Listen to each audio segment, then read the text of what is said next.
What is up, friends? Welcome back to another episode of Let's Talk Football 6, fantasy football for the girls, by the girls. We are back, baby, with episode number 9, moving very quickly into week number 5 of fantasy football. I don't know about you, but this is like the time of the year where it's like a fever dream. I'm like, holy shit, this is happening. It's still happening, and football is going to be, before I know it, it's going to be fucking over.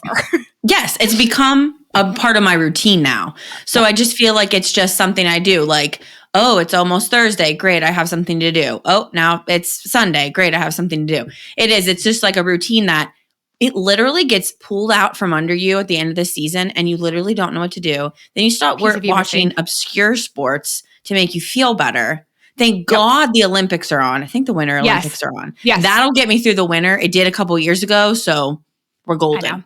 We're big hockey fans in this household. So hockey starts in like 2 weeks. So we're getting excited because then we'll have hockey and we'll have football. It'll be epic. But no, it's like, this is my favorite time of the year because I was telling one of my friends that I have plans every Thursday night football, right? We've got Sunday, we've got Saturday, we've got college. So we can take our whole day up with college football, great matchups. Sunday, obviously full Sunday raw day. Monday night football, and we got Dancing with the Stars Tuesday night. That adds a little, come on. It's like my fucking favorite thing in the entire world. So now I have plans every single night of the week except Wednesday nights, and that's just my off night, which is lovely. I love it. There you go. I'm sure there's something on you can find. I mean, something absolutely. We could start a TV show, something, right? You here, I have a great idea. You read a book.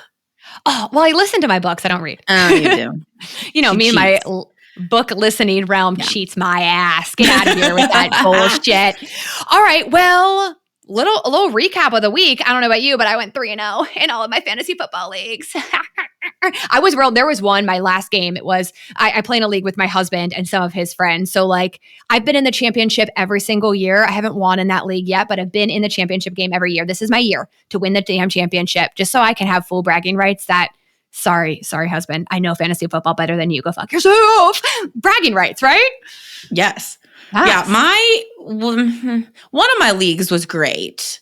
The other league, I think most I can relate. People can relate that I just made errors that I don't. Now thinking back, I think, why the hell did I do that? Who did you did? I was looking at your lineup because I was like, bizarro, who did you start? I'm looking now because I have to know. Oh, I'll tell you because I know exactly what you're going to go into. So I was like, you know what? I'm going to give Kareem Hunt a try here. That's who it was. I was like, why the fuck did she start Kareem Hunt? I should have had Omarion Hampton in my running back position. Yes. And then I should have taken it, but I had him in my flex from the previous week because I didn't know what Brock Bowers was doing. It was really bizarre. I didn't switch it out. This is my first year doing 2 leagues, so I'm getting all messed up in my head. Then James Conner went out. Thanks, James. Really screwed me there. Yeah. You really didn't have a great upside. Oh, no, you could have flexed another one of your receivers. Yeah, that was what I should have done. And I would, if I would have flexed Shakir, I would have won. And I would have been dancing on the top of my toes today. But I don't know, that doesn't make any sense. But it's okay.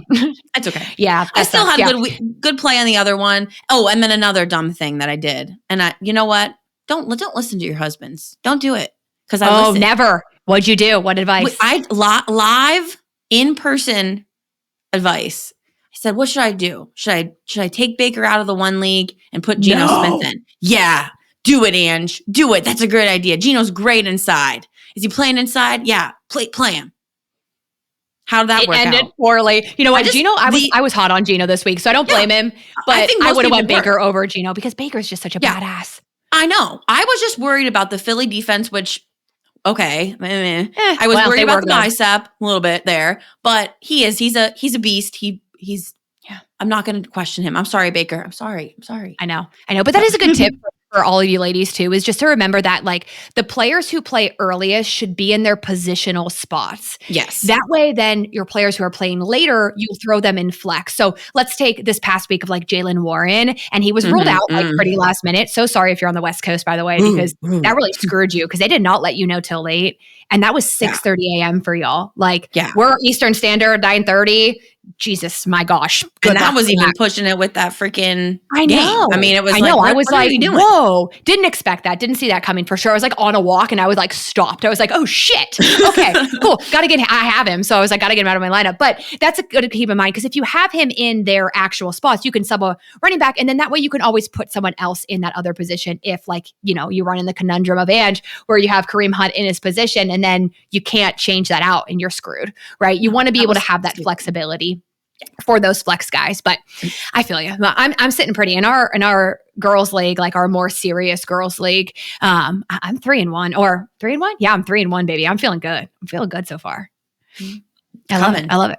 All right. Well, just yeah. Okay. Anywho, other than that, Sunday game, one of our friends, we had people over to our house last week. So he hosted this week. He's a fellow Steelers fan. And he has this like dope outside setup. If you're watching on YouTube, I'll put a video that I took because it was like epic to watch a Sunday football game. And I'm going to put my Sunday game day fit because I looked freaking amazing. I looked so damn cute. My little Steelers sweater. I put a little white golf skirt on. I put my little high dad socks on. And then you're going to hate it, but I put my little 90s dad shoes on. Yeah. I was feeling myself, baby. So then we came back and rotted on the couch and watched Sunday football all day, which it was epic, right? Good times. Yeah, my Sunday looked a little different. So my husband picks up kind of side jobs and does this selling of beef jerky. It's very odd, but it's delicious beef jerky. It is really good beef jerky. So try it. It's amazing. But we went to a show and sold there and I went and helped him. I mean, we made good money. I mean, teacher probs, poor teacher probs. So got to pick up what we can. But football looked a little bit different, but we got to sell at this Barberton Mum Festival. I love fall. And I love mums. So there's a picture there too of kind of what I got to see. It was really, really cool. Still watched football, just in a different environment, in a trailer selling beef jerky while I was nomming on some beef jerky. So it was kind of like my perfect little world right there. I got to eat good food. I got to watch football. I got to look at mums. I got to spend time with my husband. Boom. Win. I love it. Awesome. Well, we're going to dive into our typical flow here. So we're going to go over our personal plays of the weeks. We're going to talk vet of the week, rookie of the week. We're going to go over a just week 4 roundup. We're going to get into the injury report. Some big name injuries this week. So we're going to get into the injury report. And then, of course, we're going to go through sit-start options for every single matchup. We also have some bye weeks this week, and we'll talk a little bit about that as well. So let's dive into play of the week. Ange, what was your play of the week from week 4 football? My play of the week, I think I said it last week when there was a punt return. Mm-hmm. Oh, I love a big man tutty. Love a big man play. Now, this wasn't a tutty, but Dexter Lawrence returned an interception that was basically tipped to himself from Justin Herbert, right? He ran 37 yards. His big man butt ran 37 yards, almost made the tutty. Seeing Justin Herbert try to tackle him was like he just grabbed a tree and just fell off of the tree. It was great. I mean, he took him down. I mean, he fell before the end zone, but that was my favorite play of the week. What was yours? I love it. Well, mine was a punt return. Khalif Raymond had a 65-yard punt return from the Lions. He took it to the house. He looked great. And then I'm a lover girl at heart, okay? He went over into the stands, walked up to his wife, gave her a little smooch. It was the cutest shit in the world, and I love that so much. I was like, oh my God. I love it. So that was my play of the week. And the defense, the special teams, I mean, they've just been on fire. That dynamic punt return has just been so fun to watch. I'm glad they made the changes that they did because it has just given you a reason to actually want to watch a punt now, right? You're like, what could happen? It's great. Yeah, it keeps you on your toes. You're not kind of just like nodding off at that point in the game, but you're excited for the punts. You're excited for those punt returns. Absolutely. All right, vet of the week. Who gets your honorary vet of the week title, Ange? My vet of the week is Dak Prescott. This was the version of Dak Prescott that we all wanted to see. The best version of him showed up on Sunday night. 319 yards, 4 touchdowns, one of them being a rushing touchdown. He completed 77.5% of his passes, no interceptions. And we also got to see him really connect amazingly with George Pickens, which we were all hoping to see. It happened. We saw George Pickens in his full glory.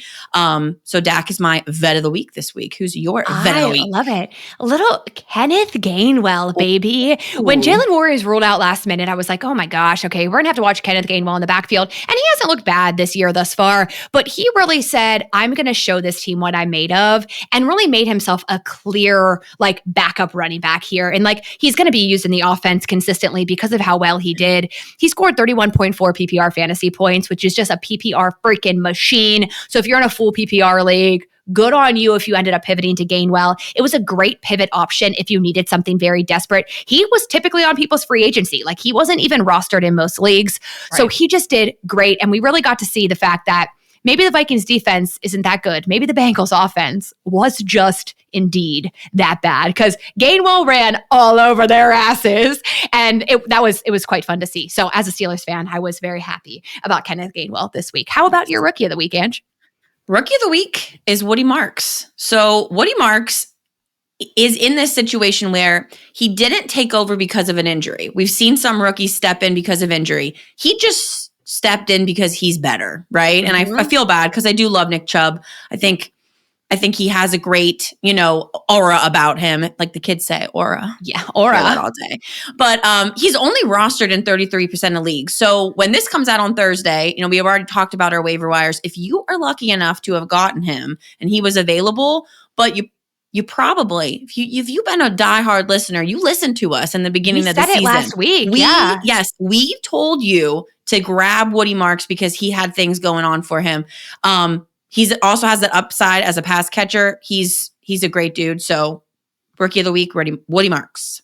I love it. My rookie of the week is Ashton Jeanty. He was like a cake, okay? You just had to let him bake. And he baked, and now he's good. I always say, if you put a cake in the oven at 450 degrees and try to shorten the time, that shit's not going to be baked. It's going to be burnt on the outside and undercooked on the inside. That is Ashton Jeanty. We let him bake at 350 for a long enough period of time. Wow. And homie is a full-ass cake now. Oh, and delicious. He's delicious. The move was, if you, for some reason, could predict the future and traded for him last week, that was the vibe. Because if you were able to acquire, he's not going anywhere. No one's trading Ashton Jeanty at this point, because he just really showed us that he is indeed that dude. We saw it. He had a lot of juice in him. He just needed to finally get it going. He's a freaking rookie. Give the man a break. He got it going. We love to see it. Good on you, Ashton Jeanty. So let's go ahead and move on to week 2 deep dive. We're just going to go through week 2. Week 2. It's week 4, Amanda. It's week 4. Let's move on to it so badly to be week 2. I want to go back in time. What can I say? But let's move on to the week 4 takeaways. Just some highlights here. So quarterback room highlights, like Ange said, Dak Prescott, my goodness, he looked wonderful. Patty Mahomes, 4 passing touchdowns. My goodness, he looked great in week 4 as well. Matt Stafford scoring 27 points in PPR. He's not heavily rostered, so he's great, showing himself as a great streaming. I'm not going to roster Matt Stafford and start him every week, but definitely showing himself as someone you can trust as a streaming quarterback option when your guy's on bye or hurt. Jordan Love, again, looked great. That Cowboys-Packers matchup, we knew it was going to be good, but we really thought it was going to be good for other reasons. It was just a brawl, and I loved to freaking see it. From the running back room, obviously, we already talked about Ashton Jeanty had a great week. Josh Jacobs, Kenneth Gainwell, Woody Marks all had breakout appearances in week number 4. From the wide receiver room, badass Puka Nacua. I mean, that man, the man that you are, Puka, he looked great and continues just to be a force of nature. George Pickens, like we said, really came in. And I was fully nervous that, was George Pickens ever going to be able to be a true wide receiver 1? Or were they never going to be able to fully rely on him? But I think they could rely on him. And then, Ange, I'll go ahead and let you do the next wide receiver here. Oh, I would love to. Romeo Doubs with the Green Bay Packers. He was my bicep pick of the week last week. Every time he did something in that Sunday night game, I literally was like, oh my God. I even texted Amanda at one point, like, my spicy picks cooking. She did. So he's definitely someone who should be on your radar if he wasn't already on your radar. Absolutely. And then Amon-Ra St. Brown. Yeah. Amon-Ra he is reliable. Reliable. I love it. Reliable. Tight ends. Nervous about him, right? Because he started off so slow, but that was a trend for him last year. He's all punking us. He's like, hey, I'm going to punk you in the first week. I know. We love him. We love him. Tight end wise, obviously Dallas Goedert's looking great. Definitely a consistent target for the Eagles on the offense. Not many other consistent targets, but Dallas Goedert looks good. Tyler Warren, love to see it. Kyle Pitts, Petty Pitts had a great week this week. Pitts, get it, boy. Hate him. And then Fergie was Ferguson. Yeah. Well, I call him Fergie for short, but Ferguson was another great option. The Dallas offense just all those guys performed. Defenses, the Lions, man, they beat it up. They looked great in week number 4. The Jags ended up having 18 points, which looked good. Not going to be as consistent streaming defense. Let's just keep that in mind. The Lions might be though. The Eagles, my God, did they look good? Anytime you have a player going up against the Eagles, you're going to be a little bit nervous. We're going to talk about that this week. And the Texans, again, Texans were a streaming defense of the week I talked about on social media. So maybe you actually saw that, did that, good on you, because they had 14 points, which looked great in week number 4 as well. Honorable mention, Jackson Dart. Jackson Dart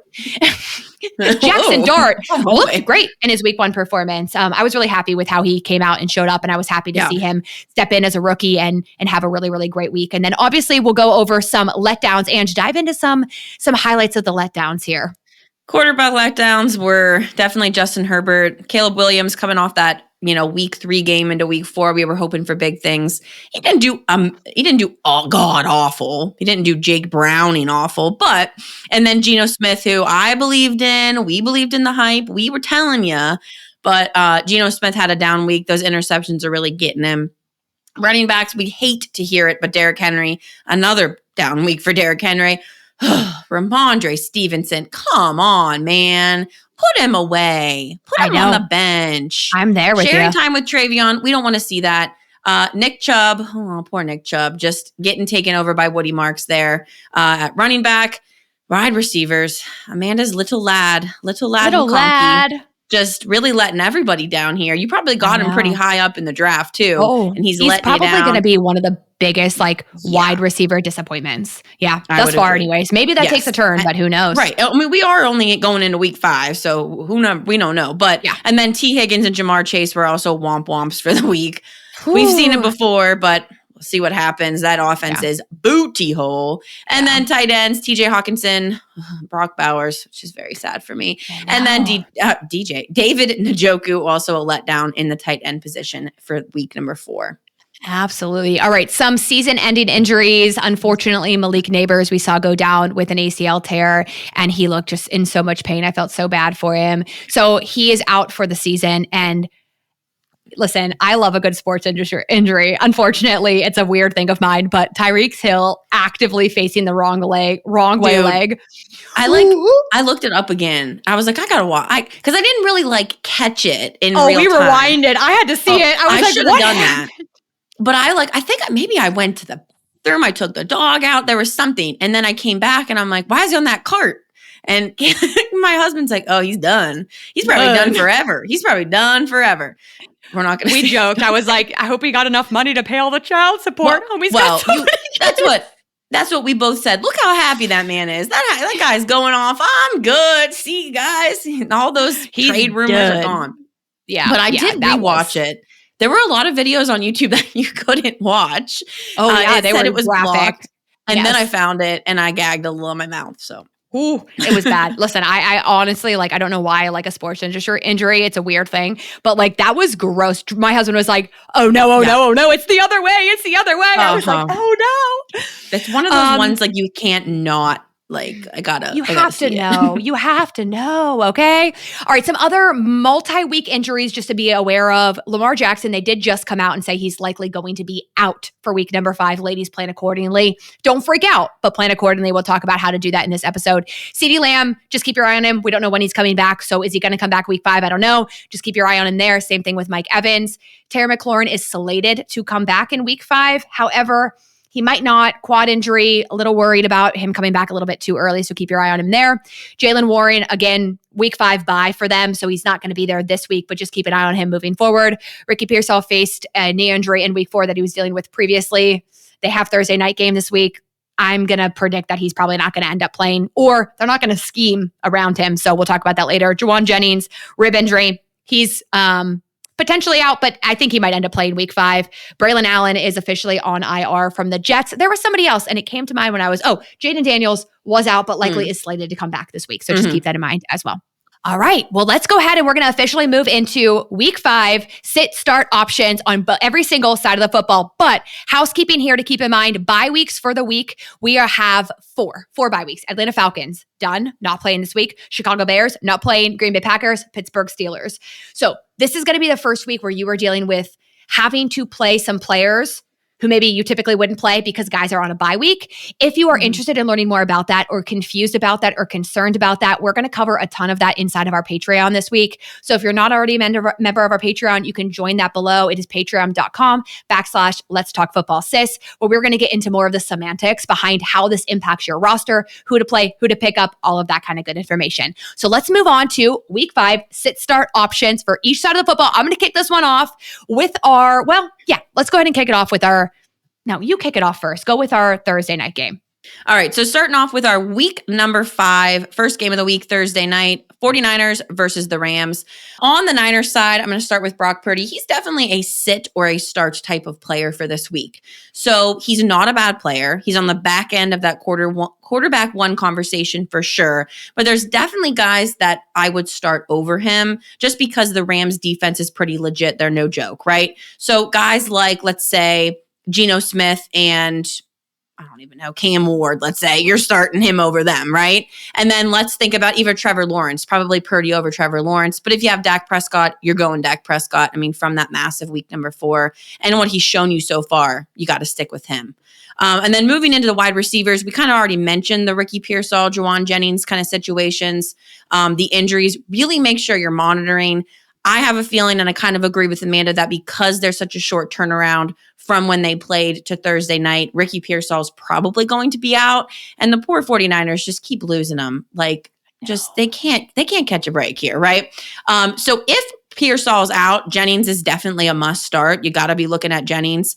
Keep an eye on Jennings, though. I think, I agree with Amanda that he's going to be in. He's worth a start. He had 5 targets, 4 catches, 46 yards in week number 4. So nothing crazy, but that volume is encouraging if you need a wide receiver. Got to start Christian McCaffrey. Really no conversation there. He is the go-to guy there. And then one other guy I want to kind of mention is Jake Tonges. And yes, that is a real name. I had to look up how to say it so I wouldn't say tongues or something. There's a lot of injuries at receiver, right? So he could be a very viable streaming tight end for week number 5. We're still waiting on George Kittle to come back. That date is approaching. I know Amanda's like, come on, right?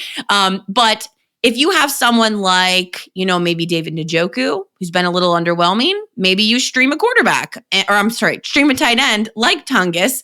I don't know how to say it now. Now I'm second guessing it. It's Tonges. Tonges? It's Tonges. Tonges? That sounds so wrong. I know. There's a lot. There's another name in here that I mentioned later that I'm like, is that a real name? So it could be a fun pivot. So keep him in mind. And then the 49ers defense, just to kind of touch on them, you're usually an automatic start, but they're not really the same. Nick Bosa is out for the rest of the year. That really affects their pass rush. It's not really the same. Really wouldn't say they are something to think about in week number 5. And then on the Rams side, we got Matthew Stafford. He had a really great week number 4. I would still kind of probably sit him as a sit, right? But he could also be one of those sit-start type of quarterbacks, right? If you need a streaming quarterback, your quarterback's on a bye week, just like I said with Brock Purdy. He had 375 yards, 3 touchdowns last week, 27 fantasy points. So that's really, really good. But he's old school, right? He stands in the pocket. He's not a rushing quarterback. That doesn't give you a lot of upside there. If you start him, you're kind of rolling the dice, but it's something that you might need to do for week number 5. And then wide receivers, I really don't even have to say anything about Puka Nacua. He is the clear number one wide receiver. He's the guy. And then Devontae Adams, I think, is another start. He had 88 yards and a touchdown last week. Yes, he had fewer targets, but he's very efficient. At the running back position, Kyren Williams, this is a little bit tougher. We've kind of seen him, I don't know, back and forth with touches, but I think he's still a start. He had 77 rushing yards last week, no touchdowns, but that changes the game when there's a touchdown, right? Yes, just 10 fantasy points, but I think he has the ability to make big plays. Now, when I'm thinking about who to start over him, I might go maybe Kenneth Walker over Kyren Williams, James Cook, obviously over Kyren Williams, Devon Achane over Kyren Williams, right? So I'm playing them over Kyren, but there's definitely opportunity if you have a Kyren Williams on your team. And then we're not even going to really talk about the tight end position. Tyler Higbee really didn't do much. He's not really a difference maker at the tight end. And like I already mentioned, defense, Rams is a definite streaming option for week number 5. The only other guy to talk about there is Blake Corum. He is obviously in a 65-35 split with Kyren Williams. But he's someone who, I'm not eager to start by any means if you were like absolutely freaking desperate, but I'm not going to look his way at this point. I would go like, obviously Kenneth Gainwell's not playing this week, but like I would look someone like a Kenneth Gainwell over him in the future because he's just going to get a little bit more consistency. But that is the only other person that is missing, but I wouldn't play a Blake Corum this week. Yeah. All right. Moving on to our next game. This is again an early morning game, 9:30 a.m. Eastern Standard Time, Minnesota Vikings versus the Cleveland Browns. So we're going to fire through some of this as well. Carson Wentz is a quarterback that should not even be rostered. So we don't even need to have this conversation. No. Justin Jefferson, easy. Smash the start button every single week. Don't even think about it. Now, when we talked to Jordan Addison, this was his first week back. He had 8 targets and 4 receptions. So not a bad entry back into the NFL after his suspension, after he was, penalized. However, here's what I need you to keep in mind is Addison's not an auto start. He's kind of that like sit start, risky start option because he's facing the Cleveland Browns dominating defense. They are great. He's going to struggle. And I think this is someone who you could consider sitting down. So like if I'm looking at Jordan Addison or Jameson Williams, I'm going to go Jameson Williams over Jordan Addison. If I go Jordan Addison versus Cam Skattebo, no question. Cam Skattebo gets a start over Jordan Addison.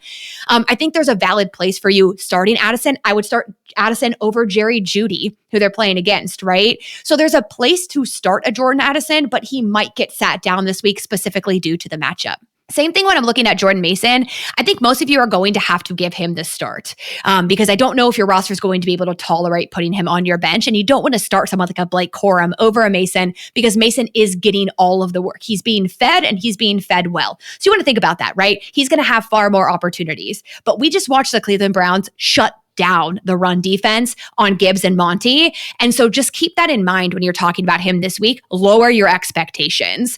So I would lean like Javonte Williams. I would lean Monty all over Mason if you're making that decision. Javonte Williams, Montgomery go over Mason for sure. Cam, Trey Benson, all of them go over Jordan Mason for me this week. If for some reason you have a deep running back room and you can make that decision. Other than that, on the Minnesota side, TJ Hawkinson, I think there's other favorable options. I would sit him this week. I wouldn't worry about that. And then I would absolutely start the Minnesota Vikings defense against Cleveland. I know they didn't do as good as they did against the Bengals, but the Cleveland, you're for sure going to get at least 1 interception, okay, from Joe Flacco. So bet on that. And I would definitely throw them in as a start this week for defense. Moving over to Cleveland, there's not a ton of players I'm willing to start. Joe Flacco should not be rostered, and you're not starting him. Even if you have him, drop him. Don't do all that shit. Wide receiver, Jerry Jeudy is so risky. Jerry Jeudy needs to catch the motherfucking football. Okay. He's getting the targets. He had 9 targets, only 3 receptions on the week, 48 yards, 7.8 fantasy points. He's been a freaking disappointment. So if I'm looking at sits here, like I'm going to sit him down. I'm going to start Jacoby Myers over him. I'd start Jameson Williams over him. I'd start Waddle over him. Jerry Jeudy is fine if you're desperate and you really need a guy. Sure, you can throw him in. But again, Addison over Jerry Jeudy as something to keep in mind. Tillman hurt again and he is out. A guy that I want you to keep on your radar. We're talking about this in waivers, so this is after you've already listened to waivers, but Isaiah Bond, he was in the snap count for 55% of the time. He's likely going to take over the role of Cedric Tillman. So this is a guy that if for some reason you are listening to this, he's on your free agency right now, I might consider rostering him if you can. If you don't have to drop anyone serious for it and you can stash him on your bench, he might be a great breakout talent. He is a rookie. I have high hopes for him. So keep him on your radar there as well. Immediate start in the running back room. Quinshon Judkins, he is the only bright side of a very shitty Cleveland team. So you go ahead and throw him in. You can drop Ford, you can drop Samson. They are a moot point. Don't even worry about him anymore. I would not waste my time on Fannin or Njoku at this point. We don't know what's happening, and they're just it's too much of a split room for you to be worried about. And again, it's too much of an unpredictable quarterback situation. And then defense, abso-freaking-lutely smash that start button, specifically if Carson Wentz is still playing, which I do believe he's going to play in week 5 over JJ. So absolutely with Carson Wentz at the head as well. Yeah. Great. And then moving into our next little matchup here, Raiders versus the Colts. So Geno Smith let us down. I'm saying he's a sit for me this week. I think the inconsistency in the offense is very, very bad for the Raiders, right? Mm-hmm. I think it really lives and dies by how Geno's playing. When he's bad, they run the ball. We saw that last week. We saw Jeanty really shine because of that, right? Mm-hmm. I think Jakobi Meyers at the wide receiver is still a start, though. So even though Geno Smith is rough, he has to have the start. He only had 30 yards, 70 fantasy points last week. But if Geno has a decent game, Meyers benefits. So something to keep in mind. And Geno isn't a terrible quarterback. I mean, he's there, right? I mean, you got to be good to be in the freaking NFL. So come on. But then wide receiver Trey Tucker. I know there's a lot of hype about Trey Tucker. We were excited about Trey Tucker. We had questions about Trey Tucker. Do we put him in? Do we start him? Do I start him over this guy? Nah, usage is too low. Sit him. Really nothing really to do there. And then Ashton Jeanty, kind of the same. Smash button start. You got to start him. He's the guy. Brock Bowers, yes, he's been a little bit for everybody, right? Me, myself included, but he's a start, right? Yeah. We drafted him to be the guy, the top wide or tight end. I think once he's 100% healthy, he's still kind of battling that knee injury, right? Okay. He's gonna get back. Yes, Geno's inconsistency makes it worse, but again, Geno plays better. Brock Bowers benefits, just like Jakobi Meyers. Defense, really nothing to talk about. Sit the Raiders defense, nothing great there. And then on the Indianapolis Colts side, oh boy, Daniel Jones. He's still cooking, but he kind of showed us that he's human in week number 4, right? He's like, but he's not terrible, right? I know. Last My week, thing is too, if Mitchell wouldn't have dropped that ball running into the end zone, when do we have to learn? You don't celebrate before your 2 feet are firmly planted in the end zone. But if he wouldn't have dropped that ball, I think that was a deep pass. We all would have been changing our tunes about Danny Dimes. We would have. We can exactly him all we want, but like Ange said, he's fucking human. And that was not on him. Like there were another Jonathan Taylor touchdown, again, because Mitchell had a holding. There was a lot of errors there that prevented him from succeeding at the level he could have succeeded this week. Yeah. So don't forget about Daniel Jones. You right? Start him this week, baby. Yes, still a solid QB2 streaming option if you need one, if he's still kind of available there for you in your leagues. In wide receivers, got to start Michael Pittman. He usually should be locked in your lineup. 10 targets, caught 5, 41 yards, scored a tutty, 15 fantasy points. He's a clear go. Josh Downs is kind of a different option here. I think he's maybe a deep flex only player for me. I would sit him. I do have him on my roster. I have not put him in my lineup quite yet. He had 4 catches for 42 yards. Not terrible, but he's not starter level, right? If you're desperate in a deep league, you can flex him. Otherwise, I would sit him. Kind of already talked about the womp Adonai Mitchell issue situation. Moving into running back, Jonathan Taylor is a must start. He is the guy for them at the running back. And Tyler Warren in tight end, also a must start. 6 targets, 70 receiving yards, and a touchdown. He's really emerging as one of those top tight ends that I think people saw coming, but we weren't talking about him, right? He's a rookie. We don't know how he's going to perform. I think the Colts defense is a sneaky good start this week. They forced turnovers. Geno's been throwing picks. I think it is a dream for the Colts defense. Couldn't agree more. I love him as an option this week for sure. All right, moving on to our next matchup over here. We have the New York Giants versus the New Orleans Saints. So the Giants, obviously, we saw Jackson Dart take over as quarterback. He's got a favorable matchup this week, so this is good for him. Also, we love a quarterback that has running potential. So typically, we're going to favor those guys over someone like a Matthew Stafford or even a Jared Goff, who's a true pocket passer, because they have more potential upside. Guys like Stafford and Goff are really dependent on throwing touchdowns. And if they get the run game going, you're going to be let down by those quarterbacks. Where when we talk about Jackson Dart, he has the potential for being part of the run game, for getting into the end zone. So definitely a good, yes. Does he look like he's going to break? To break? Are you scared of him? Doing those things as a rookie. You're not scared. Absolutely not. 0%. Because I got a little scared. I got a little get in there. A little too big for his britches. And get hit by a few big guys, And we're gonna see an injury. But who knows? I have he has swag. He got the swag.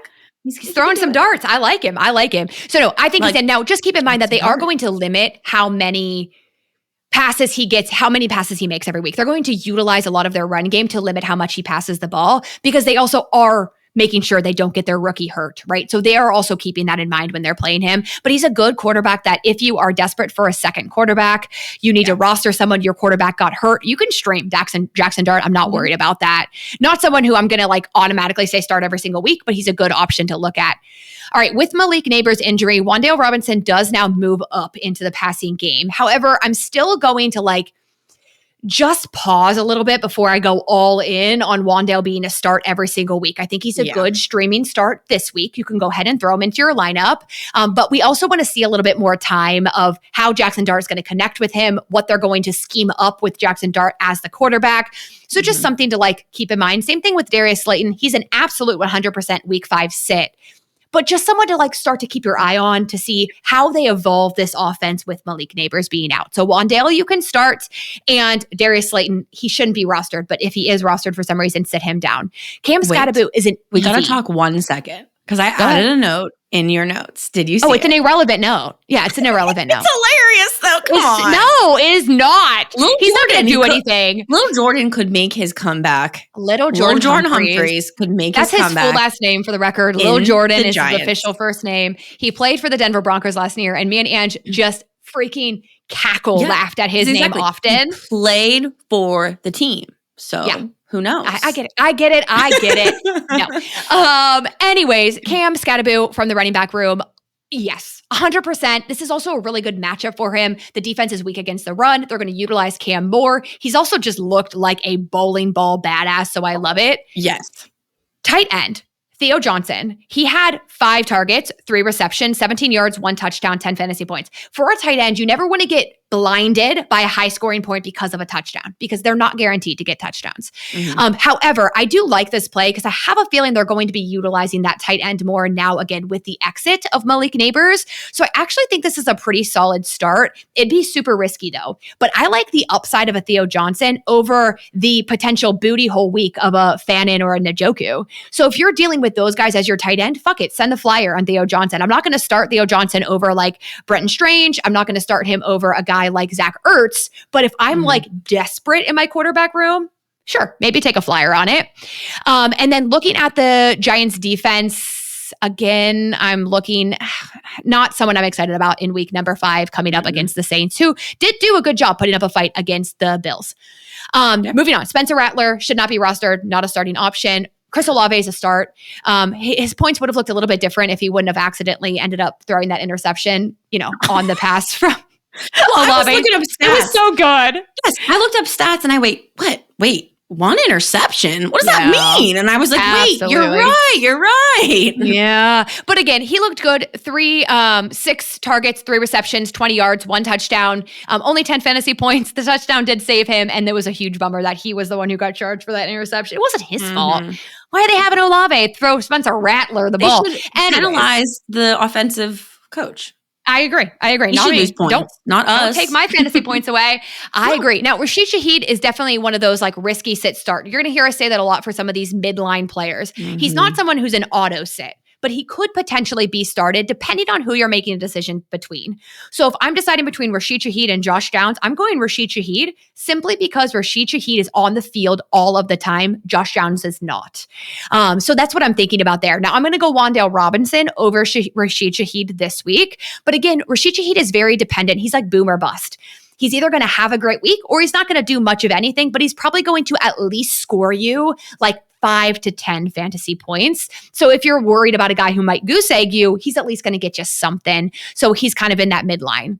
To me, 2 running back split room. It was still a 73-31 count, but if you were watching Red Zone, you saw a lot of Kendre Miller and not a lot of Alvin Kamara. And you were kind of like, oh my God, is Kamara hurt? I had to immediately look it up. But to me, Kendre Miller and Kamara.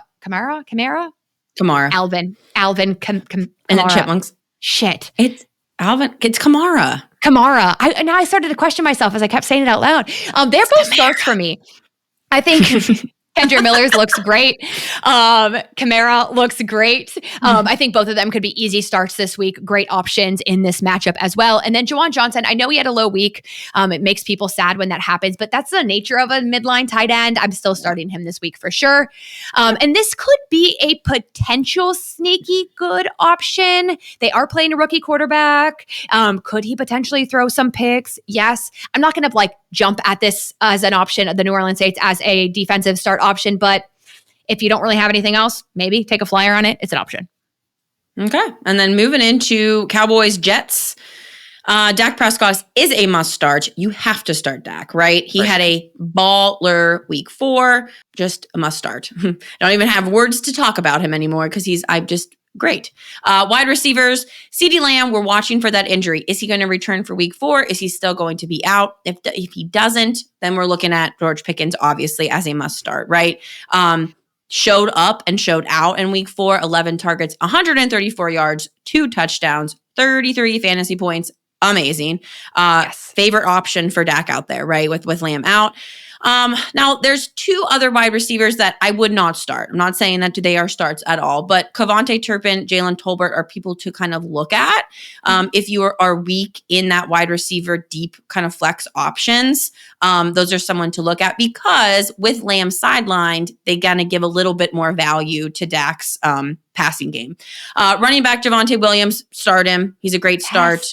20 carries, 85 yards. He even scored a touchdown and had 3 catches. That upside is amazing. You have to get him in your lineup. Jake Ferguson, I think, is another great tight end. He's reliable. 7 targets, caught all 7 of them, 40 yards and a touchdown. He's Dak's security blanket, right? Especially in the red zone. Lock him up in your lineup. And then I'm sitting the Cowboys defense. They haven't been really creating a lot of pressure. They're bad on third downs. Even with the Jets' kind of weak offense and how they've struggled, I think there's better options out there, similar to what Amanda was just saying about the Saints, right?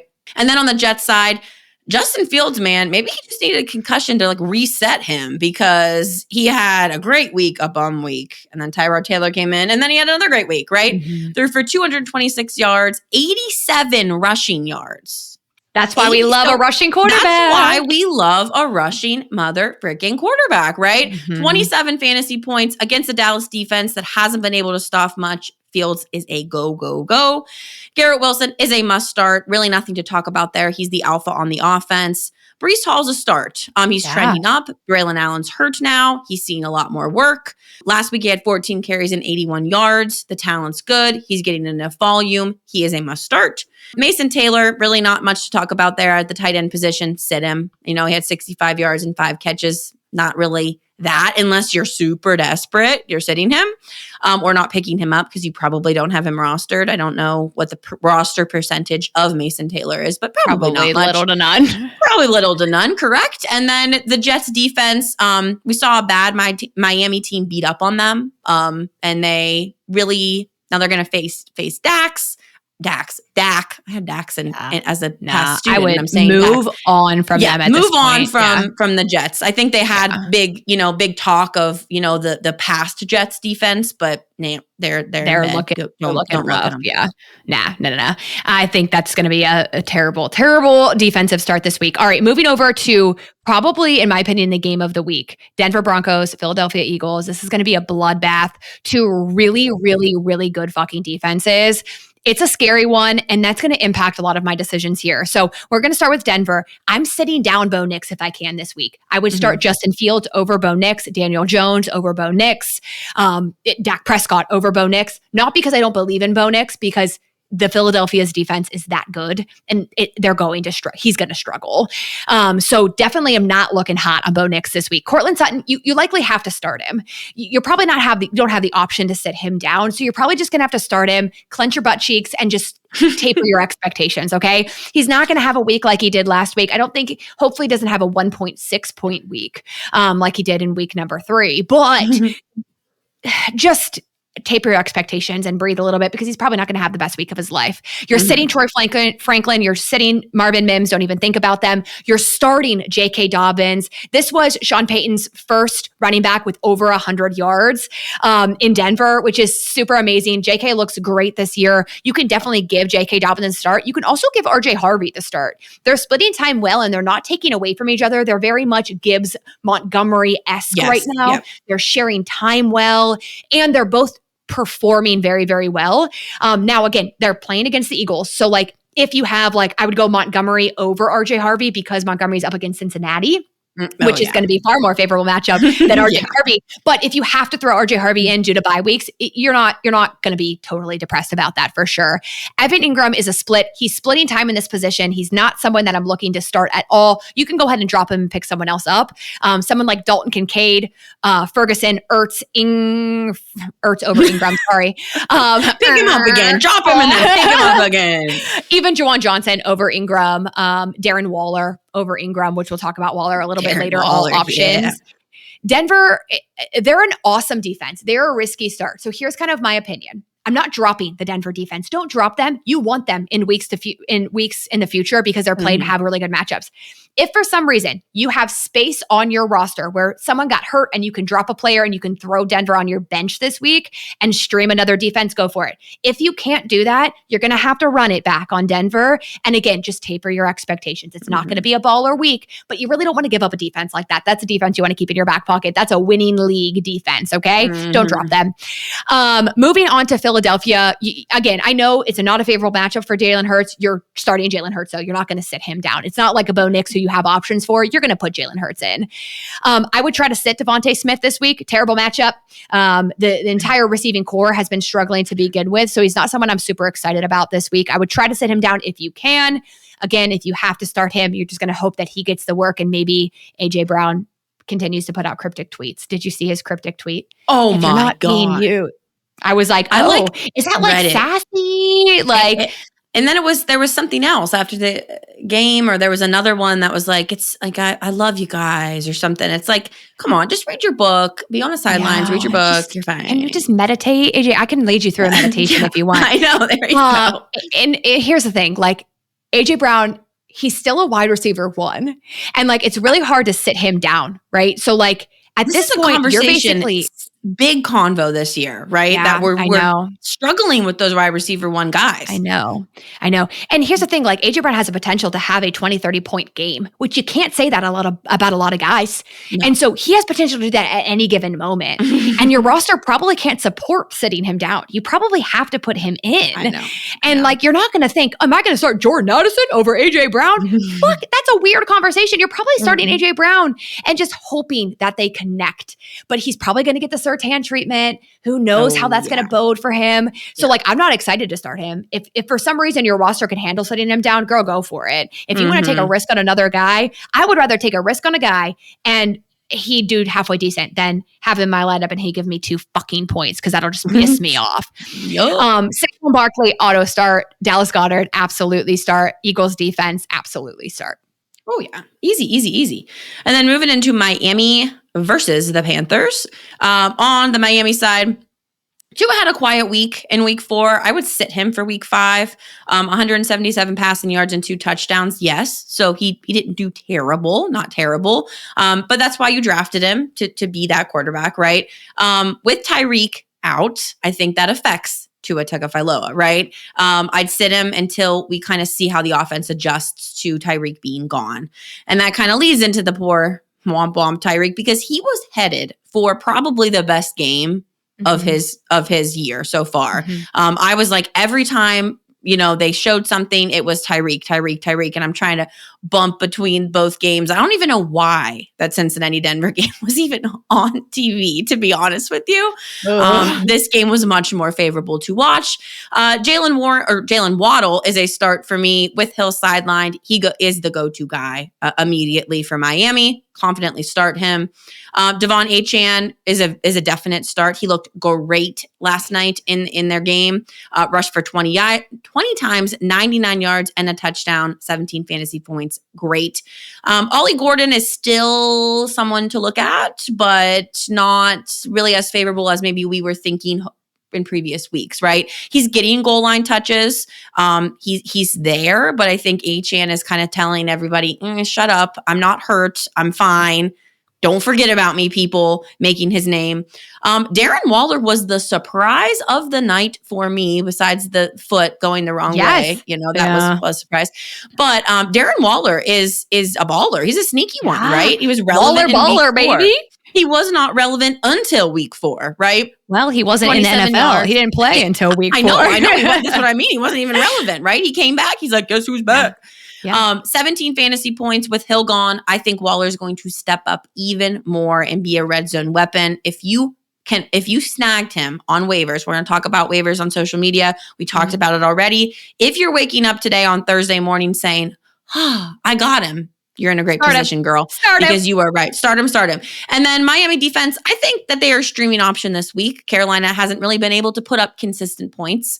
Miami's defense struggles against the run. They gave up almost 200 yards to the Jets. We know that. But the Panthers don't exactly scare me.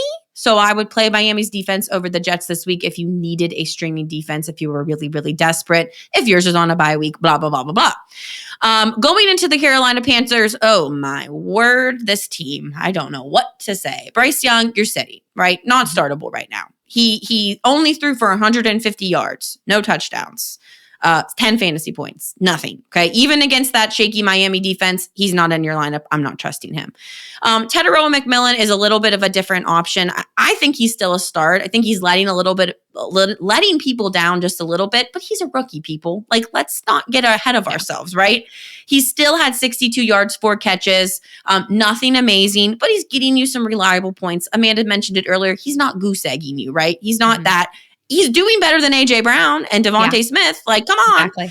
Yeah. And he's the real option in the offense for Bryce Young's passing, right? He's getting the opportunities. Chuba Hubbard, I think, is a very good start. He's just getting all the work. So like so doing much all the work. That's right. Makes him such a fan. What I was going to say. He's a solid RB2 flex play. Get him in your lineup. This was my other name that I thought was so cool. Tommy Tremble. Doesn't it sound like he is Clark a superhero? Kent. Yes. Like, you know how they have that thing where it's like their first name and their last name, like Peter Parker? Right. Tommy Tremble's the guy, right?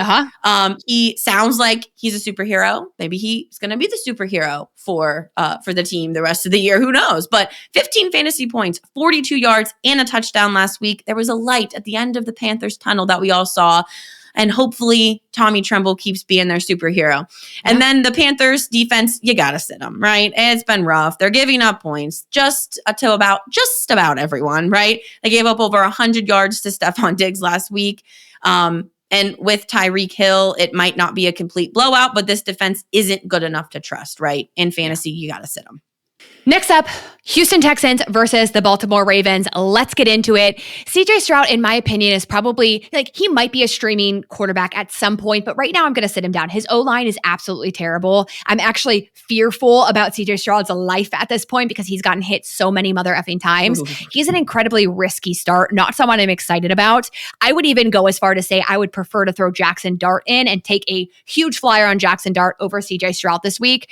So just keep that in mind there as well. Nico Collins is an easy, absolute start. He's getting all of the targets from CJ Stroud. Yes, I know CJ's a little sketchy, but Nico himself is not sketchy. You're going to sit down Christian Kirk. Just not even a starter at this point. Don't even look his way. In the running back room, sit down, Nick Chubb. Go ahead and throw Woody Marks on into your lineup. He's a great starting option this week. So we love to see a good breakout rookie. And so give Woody the go ahead for sure. Dalton Schultz, again, not like a tight end I get excited about. However, he's a tight end you can consistently rely on getting you anywhere between 4 to 6 points religiously, right? Like you can bet on that one for sure. He's not my favorite because Dalton Schultz is slow as fuck. So he's not someone I'm super excited about, but he does have a solid floor, but he does not have a high ceiling. Typically when I'm looking at a streaming tight end, I want a tight end with not only a solid floor, but the potential for a really high ceiling. Dalton Schultz is not that guy, but if you do need someone with a consistent floor, he could be an option. Houston Texans defense has looked great, and I love them as a start with Lamar Jackson being out. Give them the go, run it back. If you had them last week, you can go ahead and keep them in your lineup. Now, moving over to the Baltimore side of the football, holy bless a little bit scary, okay? Because we have a backup quarterback and Lamar Jackson is out. That now makes Zay Flowers a risky start decision. Who knows how this is going to go? We don't. So to me, he becomes a sit. He's not someone I'm willing to play. I would play Jacoby Myers over Zay Flowers this week because I just don't know how that backup quarterback situation is going to go for them. Bateman is a sit, not even a conversation we need to have. He's typically not going to be someone you ever start unless desperate. Derrick Henry's an auto start. Ladies, don't get scared by the fact that Justice Hill outsnapped him. They were down. They were losing. They had to throw the ball, so he was ineffective, so they took him out so he didn't get hurt. There was no point in them keeping him in the game. Don't get worried about that. Derrick Henry smashed the start button. They're going to have to use the ever-living shit out of him. Justice Hill, don't get caught up in Justice Hill performing well. We all see big points. We all get shiny object syndrome. Don't do that. He's fine to have on your roster. He might be a streaming or a flex start if all of your running backs are out for the week, but he's not someone I'm excited about starting because he's not going to continue that work. It was just a one-off week. And I'm probably moving on from Mark Andrews at this point. Isaiah Likely's back. They're probably going to start to incorporate him into the offense more as he continues to get snaps again. So he's fine, but he's not someone I'm excited about. I'm going to start Kelsey over Andrews, Fergie over Andrews, Ertz over Andrews, Waller over Andrews, Tonjes, that's how you say it. Tonjes over it. If I say it, I'll get it. Tonjes, I knew there was a J in there. Yes. Tonjes over Andrews as well, and then move the hell on from Baltimore's defense. They are riddled with injuries, and they are just no longer worth your time. And then going into this game, Titans versus the Cardinals, I really am not going to talk a lot about the Titans because the Titans just aren't good, right? You're sitting Cam Ward. You are sitting Calvin Ridley. How did your spicy pick go last week? Oh, booty hole. Absolute booty hole. Listen, I was like, let me take a flyer on Calvin Ridley because like spicy, right? You're like some curveball, bro, hope they do good. Oh, don't do that. Bad. Poop the bed. Bad. The really only bright spot I see and that I'm considering to put in my lineup is Alec Iomanner. He had 7 targets, caught 2 for 44 yards, only had 6.4 fantasy points. Nothing exciting, but in this offense, he's more trustworthy than Ridley right now. I'd flex Iomanner over guys like maybe Josh Downs, over Christian Kirk, over Trey Tucker. I just was thinking about this as Amanda was talking, I might start Alec Iomanner over Devonta Smith. I might. Ooh, I don't mind that Denver defense, I might start him over them. Over Zay Flowers too? That would kind of be, that's risky, but I mean, shit. Yeah.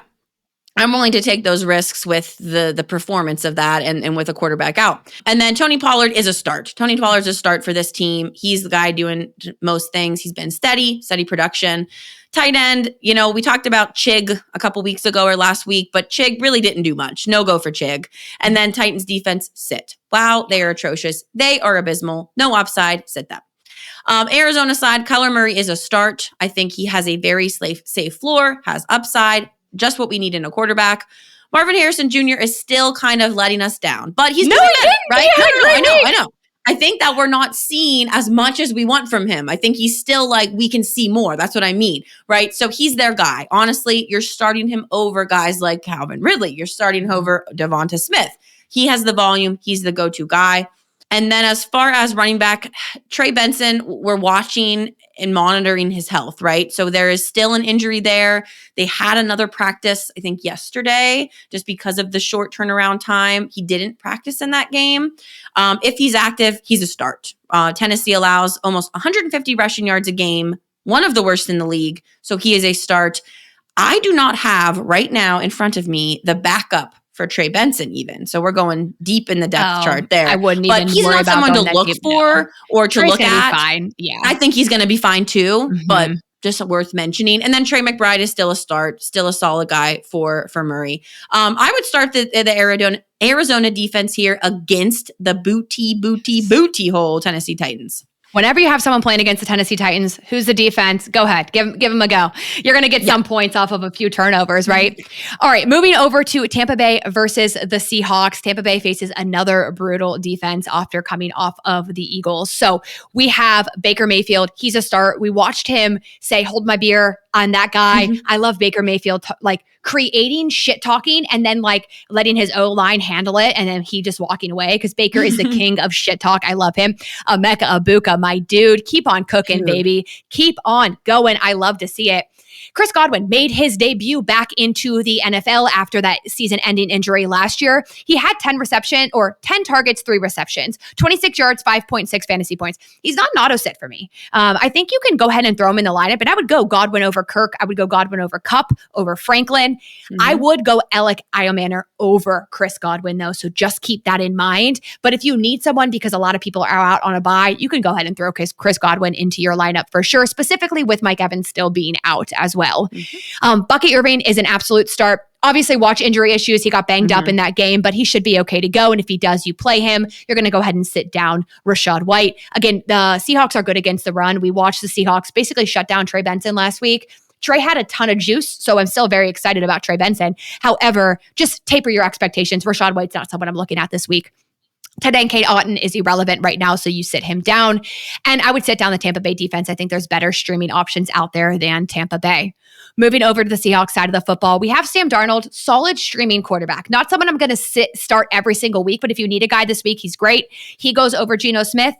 He goes over Trevor Lawrence. Dak over Darnold, though, so don't sit Dak for Darnold. Darnold over CJ Stroud. I would go Jared Goff over Darnold this week because the Lions play the Bengals, the bone holes, or we could call them. They are looking good. Jackson Smith and Jigma, you're starting him every single week. Don't even question that. Absolutely. I'm going to sit down Cooper Kupp. He did have 5 targets. So look at that, but I'm still not super excited about him. When I'm looking at the running back room, Kenneth Walker versus Charbonnet, I'm starting Kenneth Walker. In my personal opinion, can they just please give Kenneth Walker 60% of that backfield, 70% of the backfield? Can we sit Charbonnet down? Because the only reason Charbonnet was relevant was because they put him in for a motherfucking touchdown. And if they continue to do that, I'm going to punch myself in the nose. I have Kenneth Walker, okay? Stop stealing my tutties. Give me my tutties. I was on the phone with my husband because I was dog sitting. And I'm like, a lot of obscenities were said because I was so mad because there he is. Charbonnet in the backfield. Nonetheless, I'm going to start Kenneth Walker. I'm probably going to go ahead and sit down Sharps, though. They are very, very, Tampa Bay is good against the run. So it's just something to keep Seahawks. I'm sorry. The Seahawks, right? I'm talking about the Seahawks? Yeah. The Seahawks are, I'm sorry. No, Tampa Bay has been good against the run. Yes. Hello. Seahawks are also good against the run. That's where we're going back and forth. It's just a good run situation. Nonetheless, I'm going to start Kenneth Walker. I'm going to sit down Sharps. No tight end conversation for the Seahawks at this point. And they're playing a really good Tampa Bay, so it's a maybe start if you want to take a shot on it, but maybe moving on from the Seahawks this week, but they have looked great as a defensive unit. So if you want to take a shot, you can feel comfortable with it for sure. Yep. Moving on into Detroit Lions and the Bungholes. So for the Lions, I think Jared Goff is a must start here. Going to have a really strong week 5 against that Cincinnati defense. Amon-Ra St. Brown, auto start. Jameson Williams is a little bit different here. I think that he's more of a boomer bust player. He had 8 targets, but only caught for 40 yards. Gave him about 6 fantasy points. Volume's encouraging, but if you're looking for upside in a good matchup, I think I would roll with him, right? He's a good roll for this week. And then Jahmyr Gibbs. Oh God, here we go again with the names. Jahmyr Gibbs is an auto start, 91 rushing yards, 15 carries, plus a rushing touchdown. Very, very encouraging there. Now, David Montgomery did not have a great week, but I think in this week 5, he is a must start with that really poor Cincinnati defense. And then Sam Laporta, I think, is a start here as well. He hasn't done anything really amazing, but in today's tight end landscape, I think he is a really good starting option. Detroit defense, start them against the Cincinnati offense. Great option. For the Cincinnati Bengals, lots of scary situations here. Jake Browning should not even be rostered. He should not even be a thought in your mind, right? Don't even think about him. Then we move into wide receivers, and this is a really, really sad situation that we're talking about, right? Because Jamar Chase is your one-on-one pick, right? I mean, you picked him probably first or pretty close to first. I think he is a sit, he is a pray, and he is a clench your butt cheeks kind of guy for week number 5, right? Sit and pray or start and pray? Oh, I'm sorry. Start and pray. Oh my God. I was like, wait, sit and pray? What are you praying with? It's on your bench. Sit and pray doesn't do anything, but no, I mean, start and pray. Pray, clench the butt cheeks. That's what you got to do there. You drafted Trace early because of his upside. You're not benching him, right? You just have to have some hope. T. Higgins on the other side, I would say would be a sit unless he is a flex option for you because you need somebody. But against that Detroit defense, I don't think that things are looking really great for T there. Chase Brown, again, a little bit of a bummer for Chase Brown. I think we all had big expectations for him. He is getting all the work in the backfield, though, so there's some appeal for him there. I'd start someone like a David Montgomery over him, obviously, but Brown is still a usable guy over guys like Zach Charbonnet, like Amanda just mentioned, right? He has volume based on his RB2. He could be a flex option for you. I would probably say sit him, though, against this defense. Bengals defense, we don't even need to talk about it. Sit them. Yeah. Don't even think about it. No. All right, moving on to Washington Commanders and the Los Angeles Chargers. So if Jaden Daniels is back, you're go ahead and throw him back into your lineup. Welcome back, Jaden Daniels. It's a really good favorable matchup against the Chargers as well, because they typically are bad against scrambling quarterbacks, and Jaden Daniels loves to use his leggies. So welcome back, Jaden Daniels. Hopefully you play. I need you back so bad. Thank you. Okay. Deebo Samuels, you can go ahead and get him started. Terry McLaurin, if he's back, you can start him. I just really worry about a quad injury where does he come back and take one route, pull something, and go out and goose egg you for the week? And he's explosive. So he uses, he runs good routes. So yeah. If for some reason you can manage sitting him down and starting someone over him, maybe taper that expectation and wait till he's fully healthy. Maybe they'll let him sit one more week. I kind of hope that they do. But if you need to start him, you can go and throw it in and just hope he doesn't get that injury that comes back. The running back room, Karofsky Merritt, Chris Rodriguez, Jerry McNichols, I don't want any part of them. When they're in a 33% committee, you can't even bet on that. Get out of here with that nonsense. I don't want any of them. I'm not starting any of them. I'm going to sit them all down. Unless you're absolutely desperate and you have a bye week where you need to start one of these guys, good freaking luck choosing who's going to get the work. I don't want any of them right now. Zach Ertz, still a good start. Jaden Daniels and him have connected quite a bit when Jaden was playing. He's been out for a few weeks. Zach Ertz has still been an active part of the offense. Only 4 targets, 2 receptions, 21 yards, 1 2-point conversion, 6.1 fantasy points. Still a valid tight end start for you this week. And then when I'm looking at the Commanders defense, I just think there's far better options out there. I would look away from them this week. Justin Herbert, I know he had a down week. Don't let it scare you. He's still a start. He's got so many offensive weapons, and we love that for him. I think he's going to have a great comeback week this week against a not so great Commanders defense. Quentin Johnston, at this point, steal of the draft. Go ahead, start him. He's a big play guy too, so he is getting the deep targets from Herbert, so he's racking up points big time. We love that for him. 1 touchdown again this week, 23.8 fantasy points. I love it. Keenan Allen, again, starting another him. Steal. Don't question it. Go in for another, late round steal, 12, round 12 steal. Love that for him. Here's a conundrum with Ladd McConkey is Keenan Allen's taking over a lot of work that Ladd was once getting. When Keenan Allen came in, Ladd kind of became less relevant than he was. Last year, they needed him. He was the only guy there for them. And now he's not. And there's a lot of mouths to feed. Now, me and my husband did make a bet. I'm going to make this public, okay? I said Ladd McConkey is a sit. He's not getting more than 10 points this week. He said he's a start, and he is getting more 10 points this week. And if I lose, he has to pour a cup of cold water over my head. And if he loses, I pour water over his head. That was the only bet we could come up with. We share money. What are we going to do? Bet money? No, more torturous things than that. I don't want more torturous things. I'm too nervous. I'm going to lose. Damn it. Well, but I would go ahead. Either of you. I need to see either of it. I think everybody wants to see live video footage for sure. Okay, for sure. So live video footage. If you're not on the Patreon, you will check it out on the Patreon. It will be there for you. A little live footage of the punishment, but I am going to go ahead and sit down Ladd McConkey. I want a bro on TikTok was like, "Oh, you'll be saying different when Ladd scores 40 points next week." And I went back and trolled him, and I was like, "How'd that work out for you, bub? How those what do you have? 2.1 points? Womp womp womp, bub." I love trolling dudes. Okay. Omarion Hampton is an immediate start. Go for it. We love it. Other than that, there's really no one else from the Chargers side. In regards to the Chargers defense, potentially maybe fine, but I'd probably move away from them and go someone else in week number 5.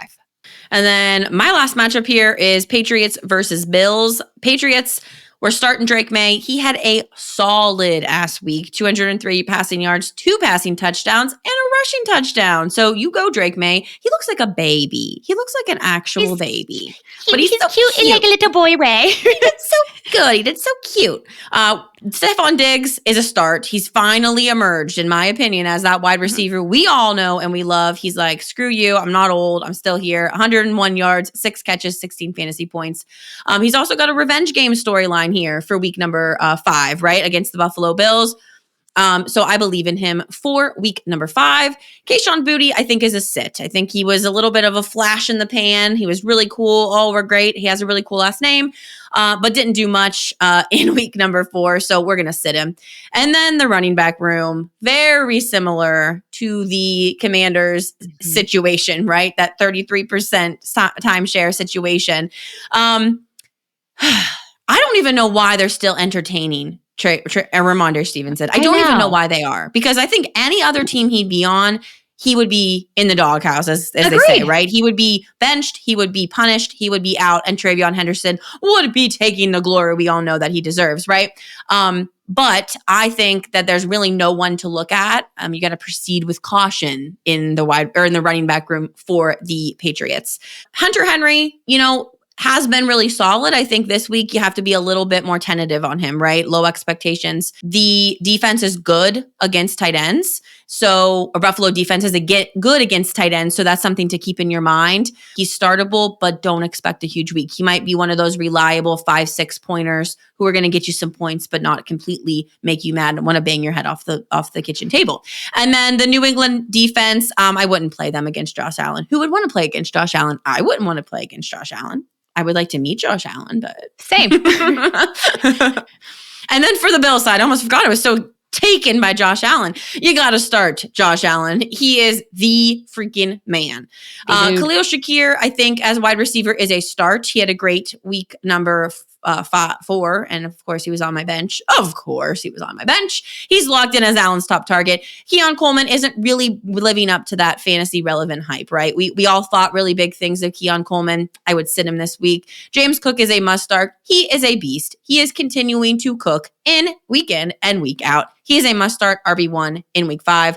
Dalton Kincaid's also a really good start. He had a small game, but he was efficient, right?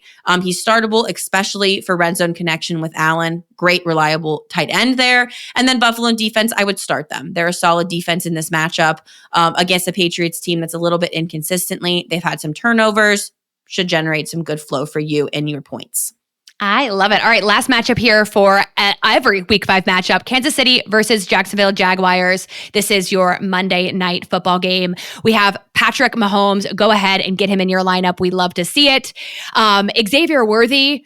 Yes, I think he's a start, specifically going Worthy over Flowers over Addison this week. Both of great options, specifically, like we said, Lamar out. Worthy's a great option here with more favorable upside. After the injury, they said they were going to limit him. He looked great, so I don't think we really need to limit him. Go ahead and let's get him a tutty this week. How about that? Juju Smith-Schuster, yes, he was involved a lot, but he's probably not rostered. Don't roster him. Don't start him. Don't do anything like there. I'm sitting down Hollywood Brown at this point. And it's same thing with a Tyquan Thornton. He's been involved, but he's still not involved enough for me to get excited about. So he's a sit.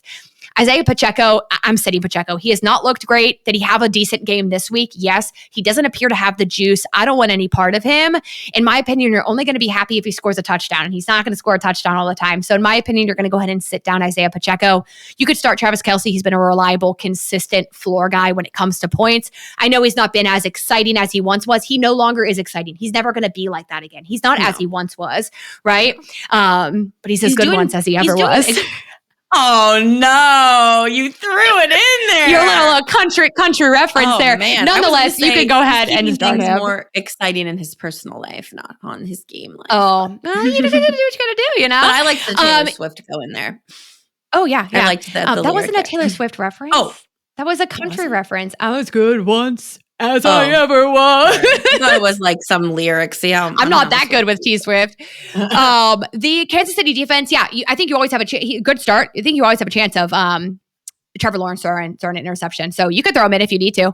Yeah. On the Jag side of the football, I'm not excited by Trevor Lawrence. I'm sitting him down unless you actually absolutely have no other options. Again, Daniel Jones over Lawrence. I would even go Bo Nix over Lawrence. Even though I hate Bo Nix matchup, I'd still take the shot on Bo Nix. Or I would go waivers over Bo Nix or Trevor Lawrence this week and throw someone more fringe in there like a Sam Darnold, someone I could trust a little bit more. BTJ, unfortunately, you're just going to have to keep starting him. At least we did see the receptions increased, targets went up, all of that good stuff. So 49 yards, 10.6 fantasy points. You're not happy about it because you expect more from him, but you're not pissed this week at BTJ at least. We've seen Parker Washington come down. We've seen Travis Hunter come down. So both sits for Parker Washington and Travis Hunter. So I think BTJ will continue to get more work, and he's a good start this week. Travis Etienne, God, yeah, go ahead and starting him. Kansas City is the 6th easiest against the running back. So this is a really good start this week. I'm going to go ahead and sit down by Shaltutin. We did not see his targets increase this week. We thought maybe they'd start to favor him. They didn't. So I'll sit him down this week. Brenton Strange is a great streaming tight end option. Again, a very reliable guy here as well.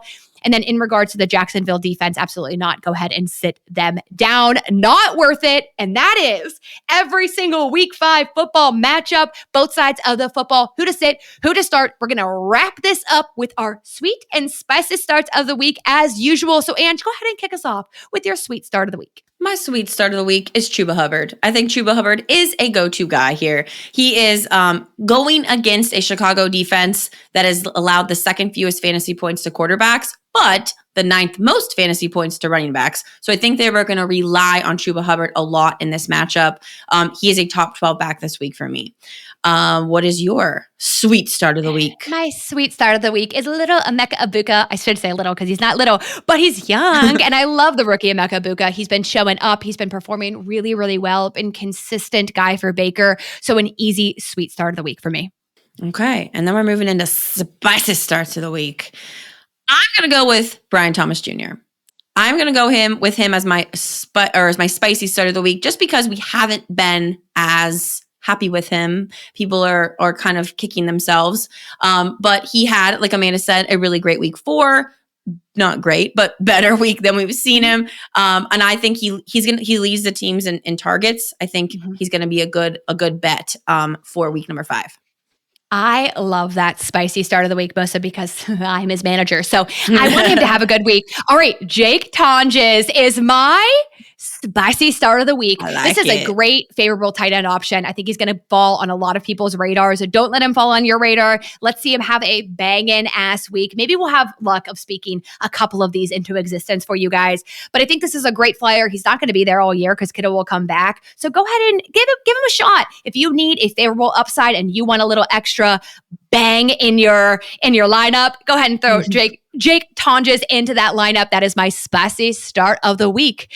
All right, guys. Well, that is all we got for you. As always, if you're not already, make sure you follow us on social media. We do a ton of sit-start decisions leading into the week, deeper and giving you some options that you ask us on social media. So you can go ahead and follow us at Let's Talk Football Sis, TikTok, Instagram, both of those. If you're not already a member of our Patreon, what you doing? We help you actually identify your specific roster. Go over all of it. You can join us. We're still doing founding member prices. It's $5 a month. You can join us at Patreon/Let's Talk Football Sis or in the link in the show notes below. We love you guys. Your support is amazing. Yes. Make sure you subscribe. Make sure you share us with like-minded friends. And hopefully you have a favorable week 5. Let's go win a week, shall we? Let's do this week 5. I love it. See you guys. See you guys.